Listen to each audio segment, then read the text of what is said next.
A Grim Race with Death. The Grey Rider, by Charles Hilan Craig. His name was Lear. He was the world's greatest racing driver, and it was said of him that he was utterly devoid of nerves. For 3 years he had been the leader among the speed demons of the surface tracks, and during those 3 years he had won every race in which his car had finished.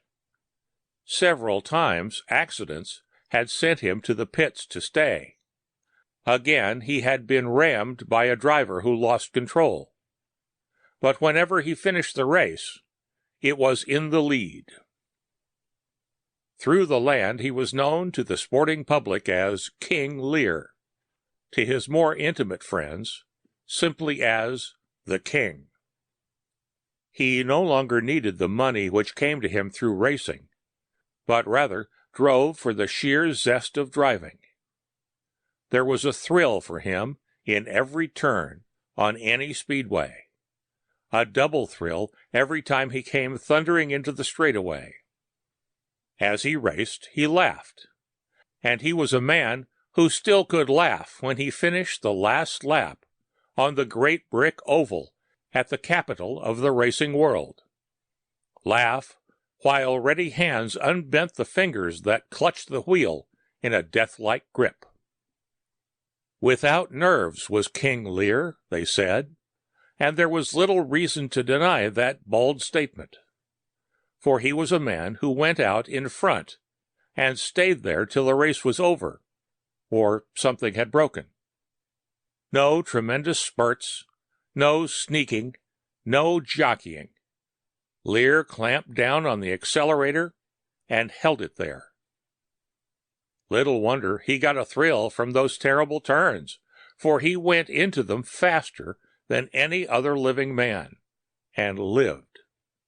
Less strange, the double thrill from the straightaway, for his car was a weaving phantom when he came from the turns, a gray mist when he went into the next. Lear was perhaps 35 years old at the time of which I write, and had been racing for about 10 years. It was nearer the end of the racing season, and he was in the next to last race of the year, when he first saw the man whom he intuitively dubbed the Grey Rider. He had paid little attention to the other entries. It made no difference to him who they were, or in what numbers.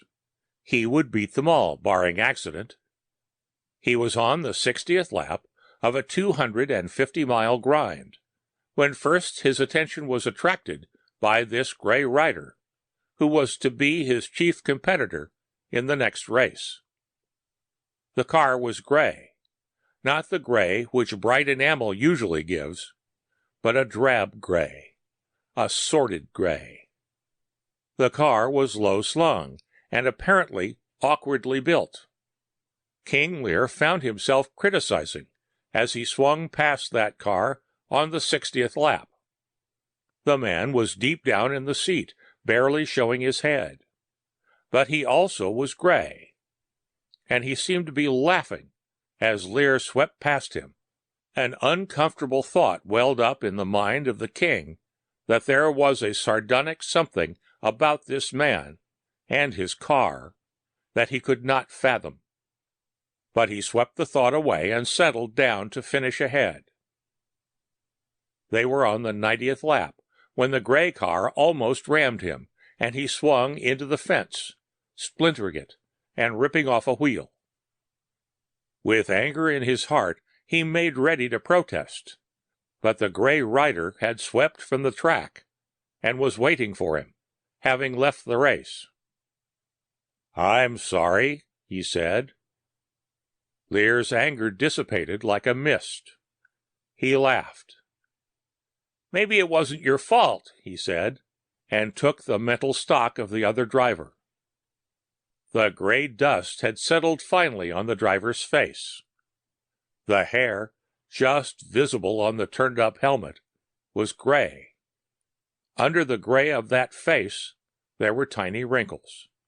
The face was set as though it had come from a mold, granite. Hours of grim intensity at the taped wheel had seen to that. "What's your name?" asked Lear. He was surprised that he had never seen this man before. Perhaps some new chap breaking into the game. "Gray," answered the gray rider, and to Lear it appeared that for a moment a sardonic smile touched the thin lips. He didn't like that smile. There was something... He had intended to look the man up, to ask Angus about him, but somehow he didn't do it. A reason why he should now want to find out who and what the fellow racer was didn't occur to him. He, who had never given a hang what was put against him in a race. Angus, his team manager, had come a-running. "What happened?" he had said, and Lear replied, "I almost got rammed." "What?" And there had been on the face of Angus a strange expression of wonder and doubt. Lear had looked about for Gray, but the man was gone. Speed, more speed. That was what was killing Lear. Cars were not built fast enough for him. Time after time in races he had ruined cars, driving them to the ultimate limit of their endurance until they had burned out beneath him. Wrecked many times, but he seemed to have the lives of a cat. He always came through. His god was speed. "It'll get you yet," said Angus again and again. "You can't keep up those stunts and live. Take it from me, boy. If you don't quiet down on the curves, you'll go through the big gates someday." This from Angus, who was continuously exhorting his other drivers to show a little pep. Lear laughed. But then, that was Lear. That was why he was the best-loved driver in America. The crowd came to see speed, and he was there to show it to them. But deep down in his heart, he knew that Angus was right. Too near, many times, was death. For now that the great American classic race had been run at an average rate of more than 100 miles per hour, the ultimate speed on wheels was fast being attained. Little more could be expected of a machine that clung to earth. Yet Lear still asked for speed. To see him drive in a race was to see something never to be forgotten. He always smiled as he rode. Of course, the crowd couldn't see that, but they knew, for the press agents had long been busy. All the crowd could see was a blur as the red car swept past the stands, but they knew he was smiling at death as he rode. And from east to west, men came to watch him ride like a red whirlwind to victory. And then the last 500-mile race of the season, on a new board track in California. The team managed by Angus was entered, and, of course, Lear was expected to win. As the day of the race neared, there came into the mind of Lear a question. Would the gray rider be in the race? Why he wondered about this, he did not know. He had never questioned before.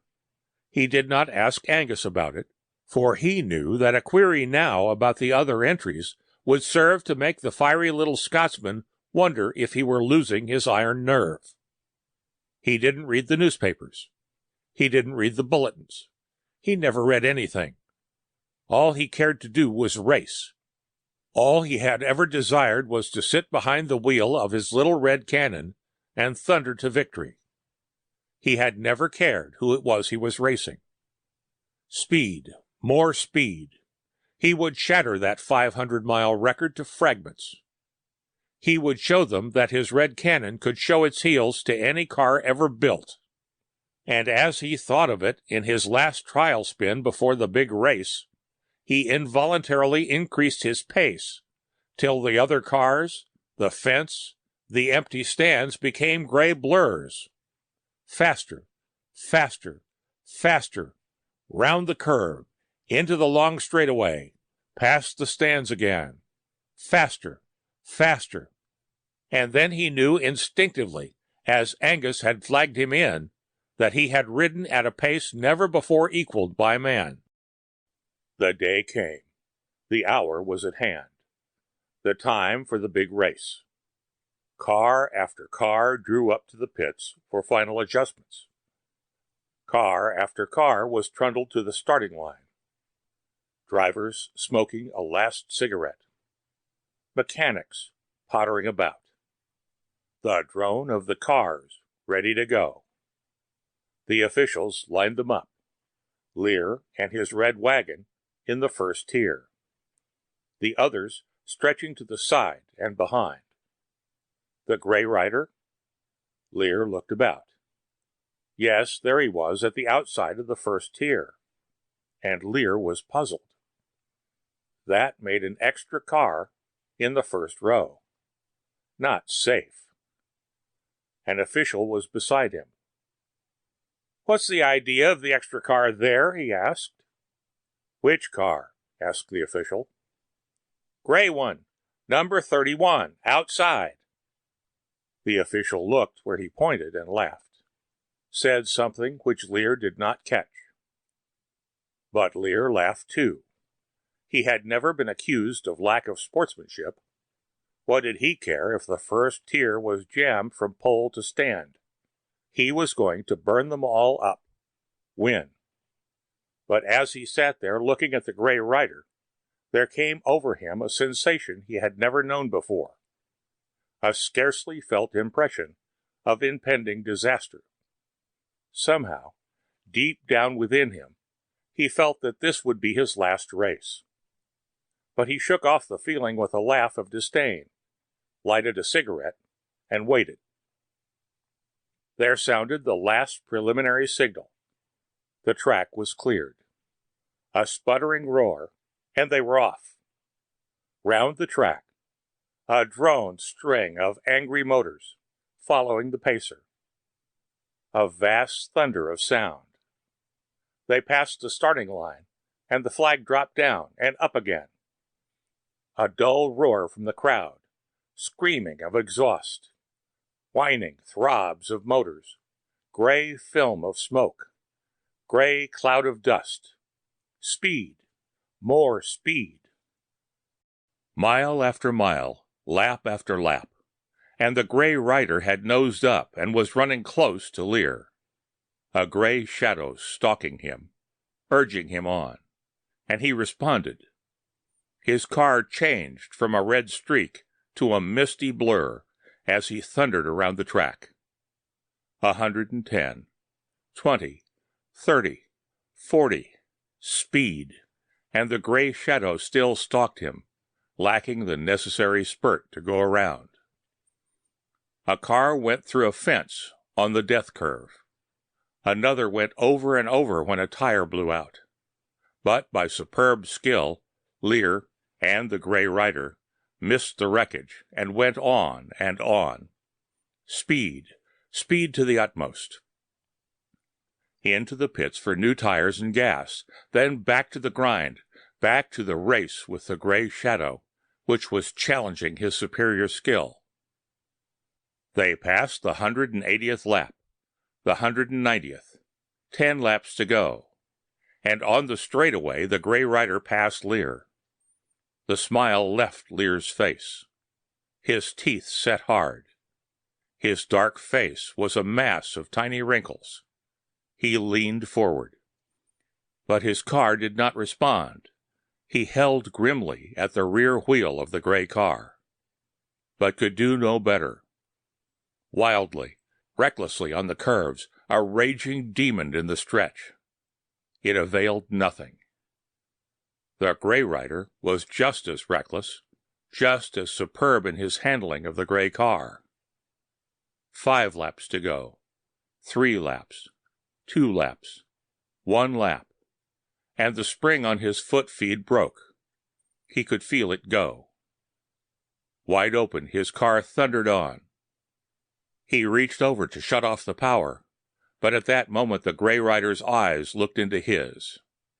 He could feel rather than see the sardonic challenge in those eyes. He gripped again the wheel, careening wildly into the curve. How he made it, he did not know. But he came out.